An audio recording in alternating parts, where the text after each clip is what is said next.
मैं पहले विधायक बना हूँ, बाद में मनीष जी विधायक बने। मैं तीसरी बार की विधायक हूँ, राज्य का मंत्री पद में सुशोभित कर चुका हूँ।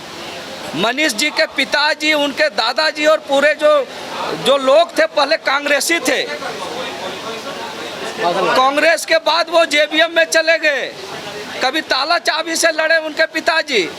जब झारखंड विकास मोर्चा का विलय ही नहीं हुआ था तो फिर मनीष जायसवाल जी क्यों भाजपा में शामिल हुए? विधायक बनने के लिए ना। मनीष जायसवाल जी को यह सफाई देना चाहिए और पूरे भारतीय जनता पार्टी को कि जो 4,80,000 से वोट से जीतने वाला सांसद जयंत सिन्हा को किन किन कारणों से टिकट से वंचित किया गया। और अगर जयंत सिन्हा को टिकट आपने काटा तो जयप्रकाश भाई पटेल को टिकट देने में क्यों छाटा, इसकी सफाई भारतीय जनता पार्टी को देना चाहिए। निश्चित रूप से हजारीबाग का जो इस लोकसभा का चुनाव है, जयप्रकाश भाई पटेल उम्मीदवार सिर्फ है, जनता यहाँ पर चुनाव लड़ रही है। और निश्चित रूप से जब जनता चुनाव लड़ रही है तो जीत से कोई रोक नहीं सकता है। और जब जयप्रकाश भाई पटेल जीतेगा तो इंडिया गठबंधन का एक एक कार्यकर्ता सांसद बनेगा। केंद्रीय एजेंसियां का दुरुपयोग हो रहा है। आपने देखा होगा कल ही कांग्रेस पार्टी जिस तरह से हम लोग पैदल मार्च और किए कि चुनाव के समय में कांग्रेस पार्टी के अकाउंट को फ्रीज करना, और सेम चीज़ पर भारतीय जनता पार्टी का अकाउंट फ्रीज नहीं होता है और कांग्रेस पार्टी का अकाउंट फ्रीज हो जाता है। तो कहीं ना कहीं लोकतंत्र के लिए ये खतरा है। आप डरे हुए हैं सर ईडी से? मैं वैसा कोई कार्य अभी तक नहीं किया हूँ और मैं वैसा कोई कार्य करने का भी सोच नहीं रखता हूँ, तो फिर ईडी से डर क्यों? बाकी लोग किए थे जो लोग गए हैं अभी। अब मैं बोला कि बहुत सारे चीज़ें हैं जो दुरुपयोग भी होता है। मैंने तो कहा केंद्रीय कहीं दुरुपयोग, जैसा वो कह रहे दुरुपयोग हुआ, तो आप डरे हुए उससे? नहीं, मैं स्पष्ट रूप से कहा हूँ कि मेरे साथ वैसा कोई घटना नहीं घटी है, मेरे साथ कुछ नहीं हुआ है, तो मैं क्यों इस तरह का सोच को रखूँ। दूसरी बात, उन चीज़ों को मैं बोल रहा हूँ जो मनीष जायसवाल जी बोले कि जयप्रकाश भाई पटेल भारतीय जनता पार्टी के बदौलत विधायक बने, उन चीज़ों को मनीष जायसवाल जी को ज्ञान होना चाहिए कि 2009 में जो चुनाव हुए थे वो चुनाव में टेकलाल महतो जी, मेरे पिताजी झारखंड आंदोलनकारी, झारखंड मुक्ति मोर्चा के टिकट से जीते थे और पूरे झारखंड को पता नहीं था कि भारतीय जनता पार्टी और झारखंड मुक्ति मोर्चा तुरंत सरकार बनाएगी। यहाँ पर सरकार बनी, गुरुजी मुख्यमंत्री बने। 6 महीना के बाद गुरुजी का चुनाव लड़ना होता है, सीट नहीं कहीं खाली रहने के कारण फिर गुरुजी सीएम पद से इस्तीफा देते हैं।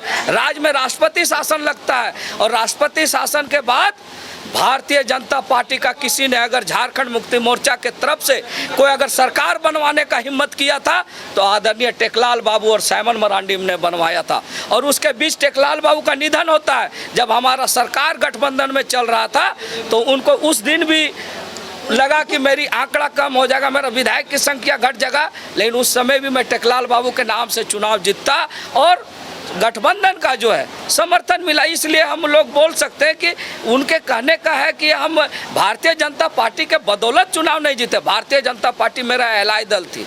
2019 के चुनाव में आज़ादी के बाद आज तक भारतीय जनता पार्टी मांडू में कमल नहीं खिला पाया था। जयप्रकाश भाई पटेल ने, जेपी ने बीजेपी को चुनाव जिता कर दिखाया और मैं इसी मंच से चुनौती देता हूं कि भारतीय जनता पार्टी 2024 के विधानसभा चुनाव में मांडू में कमल खिला के दिखा दे। और आज भारतीय जनता पार्टी से पूछे मनीष जायसवाल जी आज प्रत्याशी है कि भारतीय जनता पार्टी के भी कितने कार्यकर्ता मेरे पीछे खड़ा हुए थे। तो आज मैं उन चीज़ों पर नहीं जाना चाहता हूँ और मैं आज भी कहता हूँ कि कोई मेरा लक्ष्य ये नहीं है मैं किसी पर टिप्पा टिप्पणी करूं, मेरा लक्ष्य ये नहीं है कि मैं किसी को दोष मढ़ूं, लेकिन मैं राजनीति करता हूं। निश्चित रूप से जब राजनीति करता हूं तो अपना फैसला लेने के लिए स्वतंत्र हूं। और इस लोकतंत्र में जिस तरह लोकतंत्र की हत्या हो रही है, चुनी हुई सरकार गिराई जा रही है, तो निश्चित रूप से झारखंड को बचाने के लिए और झारखंड के लोग कैसे आगे बढ़े, आज अलग राज्य होने के बाद भी जिस तरह से रामगढ़, मांडू, बड़का गांव में भारत सरकार की सैकड़ों कंपनियां यहाँ संचालित है, लेकिन सुधि लेने वाला भारत सरकार का लोग नहीं है। इसलिए आज उन चीज़ों को मैं नहीं बोलूँगा। मैं एक लाइन में कह दिया कि यहाँ इंडिया गठबंधन के एक एक कार्यकर्ता चुनाव लड़ रहे हैं।